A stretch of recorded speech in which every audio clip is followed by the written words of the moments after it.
Hi hello ಎಲ್ಲರೂ ಹೇಗಿದ್ದೀರಾ? ಇವತ್ತು ನಾನು ತೊಗೊಬಂದಿರೋ ರೆಸಿಪಿ ಬಂದು ಸಿಕ್ಕಾಪಟ್ಟೆ ಸಖತ್ತಾಗಿದೆ.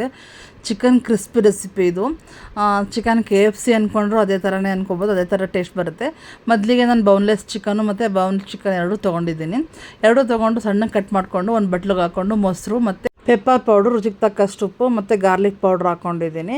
ಇಷ್ಟು ಹಾಕ್ಕೊಂಡು ನೆಕ್ಸ್ಟ್ ಒಂದು ಬಟ್ಲು ಮೈದಾ ಹಿಟ್ಟು, ಒಂದು ಬಟ್ಲು ಕಾರ್ನ್ಫ್ಲೋರ್ ಹಾಕ್ಕೊಂಡಿದ್ದೀನಿ. ಇದಾದಮೇಲೆ next chilli powder, garlic powder, pepper powder, baking powder ಮತ್ತು ರುಚಿಗೆ ತಕ್ಕಷ್ಟು ಉಪ್ಪು ಹಾಕ್ಕೊಂಡು ಅದೇ ಪೌಡ್ರಿಗೆ ಮಿಕ್ಸ್ ಮಾಡ್ಕೊಂಡಿದ್ದೀನಿ. ನೆಕ್ಸ್ಟು ಅದನ್ನೆಲ್ಲ ಚಿಕನೆಲ್ಲ ತೆಗೆದು ಅದರಲ್ಲಿ ಅಜ್ಜಿ ಒಂದು 2 ಸರಿ ಡಿಪ್ ಮಾಡ್ಕೋಬೇಕು. ಮೊಸರಲ್ಲಿ ಒಂದು ಸರಿ ಡಿಪ್ ಮಾಡಬೇಕು ಮತ್ತು 2 ಸರಿ ಮೈದಾ ಹಿಟ್ಟಲ್ಲಿ ಡಿಪ್ ಮಾಡಿಕೊಂಡ್ರೆ ಈ ಥರ ಡಿಪ್ ಮಾಡ್ಕೊಂಡು ಇಟ್ಕೊಂಡ್ರೆ ರೆಡಿ ಆಗುತ್ತೆ. ನೆಕ್ಸ್ಟು ಆಲ್ರೆಡಿ ಎಣ್ಣೆ ಕಾಯ್ಕಿಟ್ಕೊಂಡಿದ್ದೀನಿ. ಎಣ್ಣೆ ಕಾಯ್ದ್ಮೇಲೆ ಈ ಥರ ಚಿಕನೆಲ್ಲ ಹಾಕ್ಕೊತಾ ಇದ್ದೀನಿ. ಚಿಕನ್ ಹಾಕ್ಕೊಂಡು 2 ಕಡೆ ರೋಸ್ಟ್ ಮಾಡ್ಕೋಬೇಕು ನೀಟಾಗಿ. ಚಿಕನ್ ಹಾಕಿ ಒಂದು 2 ನಿಮಿಷ ಸ್ಪೂನ್ ಹಾಕಬೇಡಿ, ಆಮೇಲೆ ಸ್ಪೂನ್ ಹಾಕಿ ರೋಸ್ಟ್ ಮಾಡ್ಕೊಂಡ್ರೆ ರೆಡಿ ಆಗುತ್ತೆ. ಚಿಕನ್ KFC ಕ್ರಿಸ್ಪಿ ಆಗಿರುತ್ತೆ. Thank you.